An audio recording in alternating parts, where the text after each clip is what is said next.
First dinner of this week is going to be some tacos, just some good old American tacos, which means we're just using the Ortega taco seasoning, a couple packs of ground beef. I'm going to get them cooked up right now, and then we'll just set out all of the good stuff to go on them.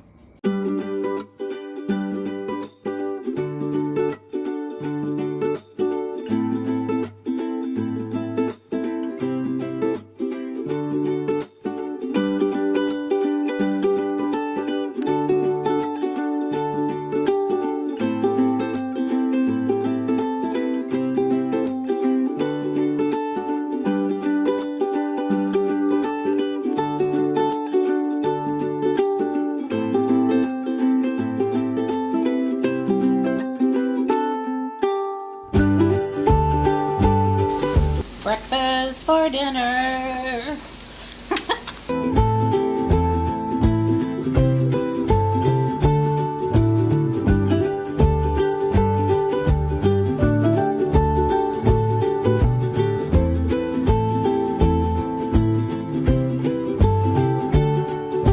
Then I have another egg on top of my corned beef hash. It's spaghetti night at our house, and am I really craving spaghetti? No, but I am craving garlic bread, so we're going to have some spaghetti. I started off by getting some hot and zesty sausage in my skillet. I already have some ground beef cooked up that I reserved earlier this week. We're going to use a couple packs of thick and zesty spaghetti seasoning, so I guess the word for today is zesty. I just have my water on for the noodles, and we're just going to mix them all together when it gets done. Okay, the sausage is almost cooked through, just a very little pink left. So I'm going to add the ground beef. Okay, that was not graceful at all. Bear with me. So that just needs to be reheated. And mix it all together. Then I'm adding half of a red onion, which is clearly purple.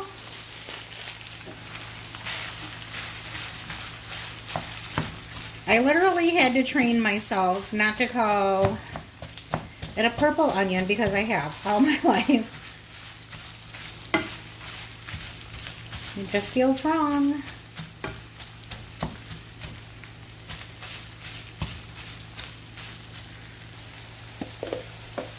Now a couple big tablespoons of garlic. I know it's a lot, but we love it. And we did say zesty, didn't we?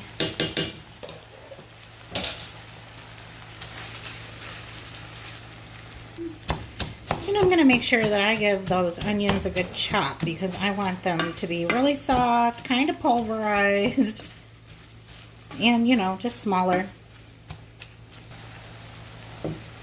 I'm adding a can of Rotel Original. I really want to just chunk this up. And of course, that's another layer of spice, and we like spicy food.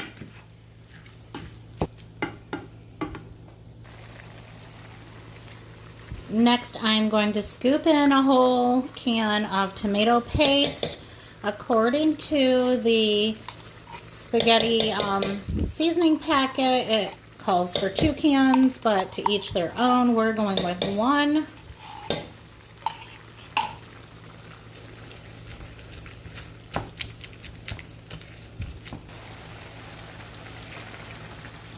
Three and a half cups of water. Let's see if that's all going to fit.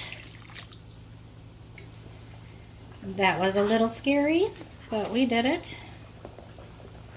So I'm just going to scoop all the goodness off of this mashing tool and switch over to a different one. Kind of blend in that tomato paste.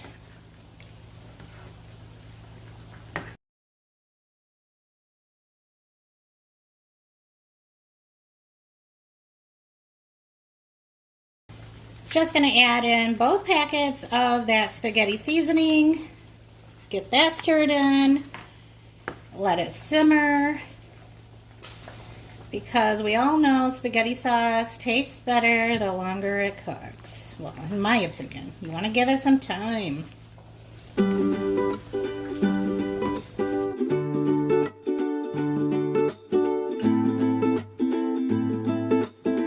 The noodles and the sauce are done, and I have everything combined in the same pot here.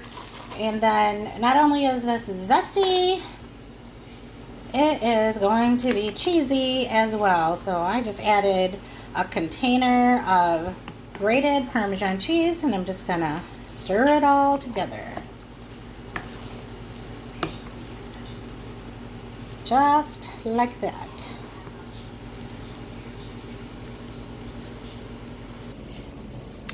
And that is our spaghetti dinner for tonight.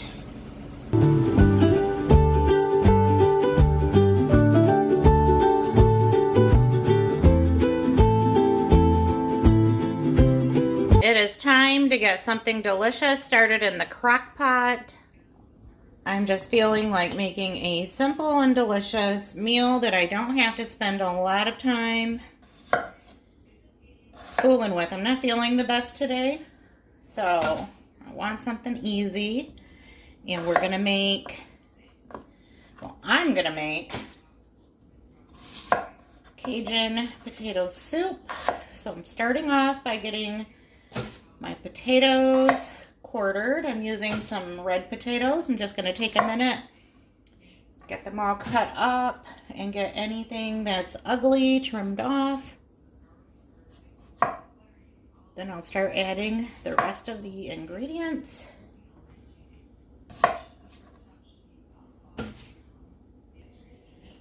All right, all of those potatoes are cut up, and I'm just going to start adding them into the crock pot.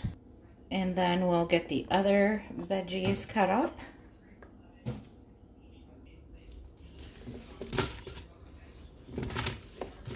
Next, I'll cut up this half of an onion and one celery stalk. We sort of kind of like celery, but not really a whole lot, so I don't use very much of it.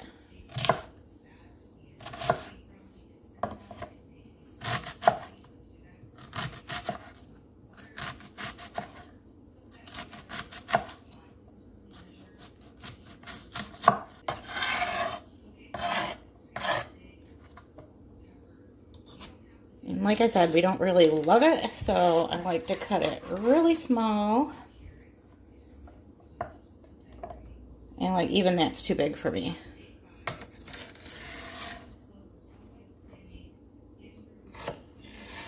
And even if it cooks so much that you can't really see it, we'll still be able to taste it. So that works.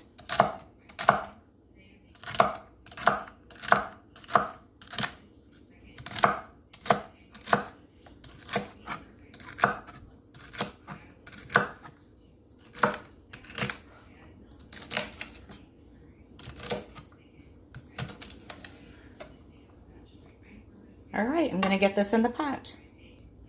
All right, I'm just gonna take my hand and mix those potatoes and the celery and the onion around a little bit. My hands are clean. Been in water constantly, getting the veggies all washed up, so there we go.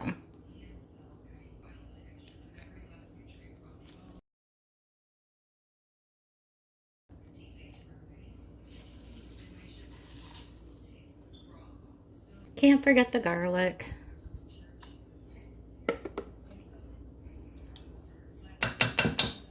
Next, I'm adding some Slap Your Mama Cajun seasoning, and this is basically salt, pepper, red pepper flakes, and garlic. So I'm just going to sprinkle that on there, and we'll come back later and taste and see if it's right or if it needs more, which I doubt it's going to need more. I did put a lot on there.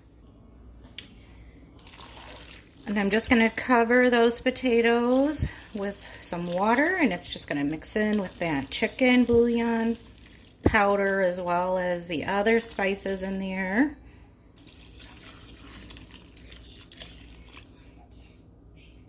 My grandpa always added a whole stick of butter to any of his potato soups, but I'm going to stick with a half a stick just for cholesterol's sake.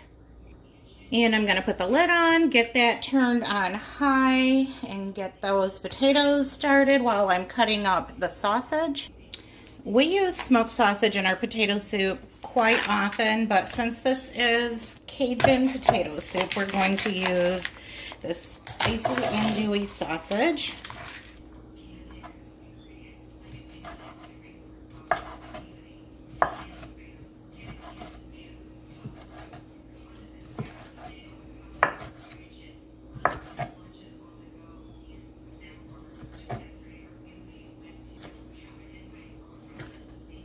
I'm going to let the potatoes cook for a while, and when they get to be kind of sort of tender and cooked, then I'll add the sausage. I just don't want my sausage to like get really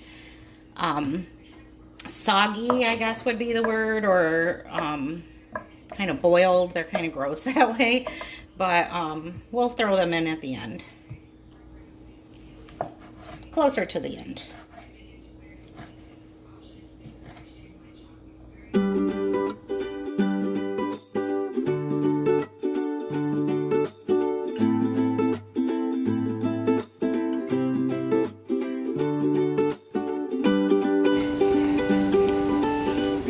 Sausage is added now at this point. Just gonna stir it in, and the very last step that I'm gonna do for this soup, which will be later of course, is adding some cream, and that is all.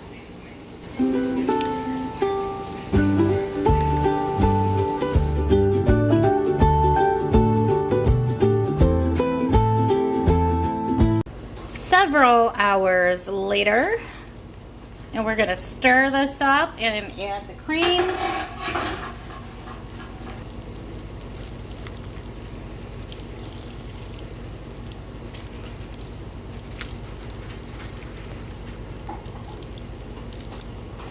I have an inspirational recipe that I will include in the description box, but I am just gonna use my own two eyes and figure out how much cream I want to add. I'm using half and half. That's just what I have on hand. So that is what we are using. This looks so good, and it smells even better. I wish you could smell it. I'm gonna add a little more.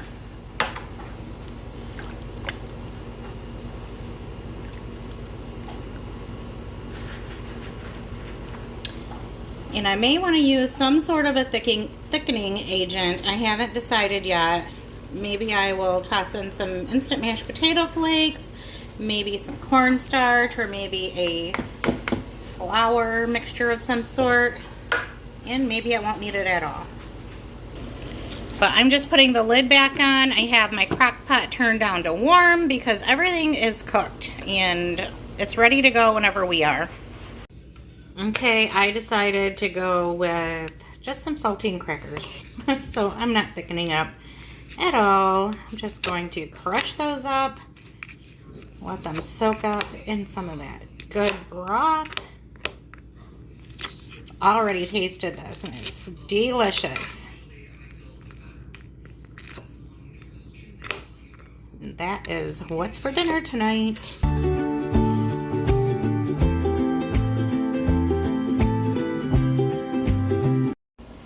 For the last dinner this week, I am using a leftover half roll of spicy sausage. I'm not sure where it came from. I think my husband bought it.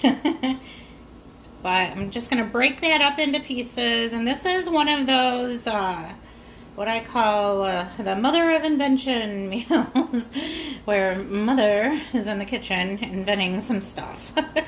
Just grabbing some stuff out of my fridge that sound like it would make something. So I've got this sausage. I'm going to use some diced ham and some pepperoni. Okay, I got my hands washed because I was touching that raw meat. I'm going to put some cut up onions in this.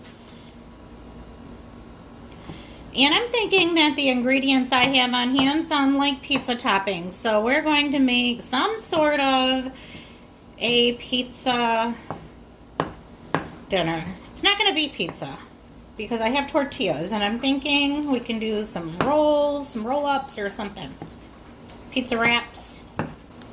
And I think I'm just going to use about half of this package of ham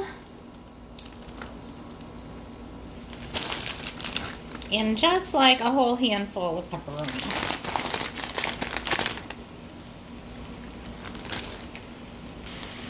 And I found this jar of pizza sauce that's about 3/4 full, so somebody's been making something pizza-ish around here. Because I'm not sure where the ingredients came from, but I'm going to use them. Well, I feel like I am scoring big time because I found a can of mushrooms in the pantry.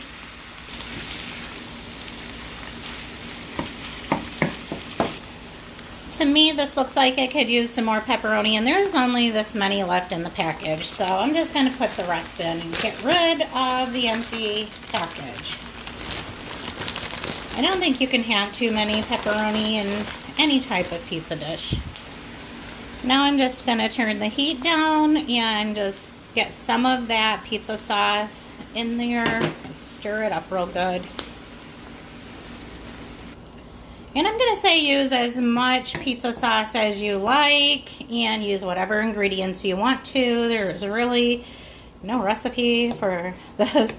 And there are a lot of different things that you could do with this. After you get it all prepared. I mean, so many different things, but this is the kind of dish that I like to make, the do whatever you want kind of meal. Now, I love cooking on the George Foreman grill. I don't know why. It's just so convenient just to pull it out and use it as a griddle whenever I'm making like a sandwich or a wrap or whatever. And so I'm just taking some olive oil and a brush and just spreading that on each of the panels. If you have cooking spray, you can use that. I just don't have any. So I'm going to put some of that pizza filling in a tortilla, just like this, as much as you want. And I kind of want them to be nice and fat.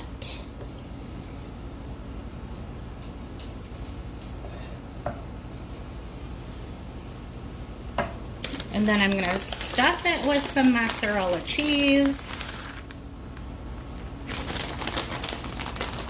A lot of times we make what we call pizzadillas, like, you know, a quesadilla, but with pizza toppings in it. So there's always that option too.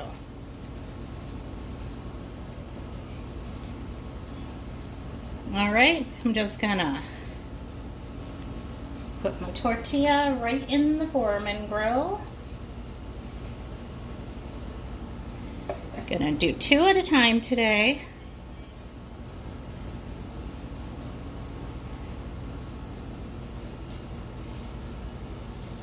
And close it up. And in just a few short minutes, you have some lovely grill marks there.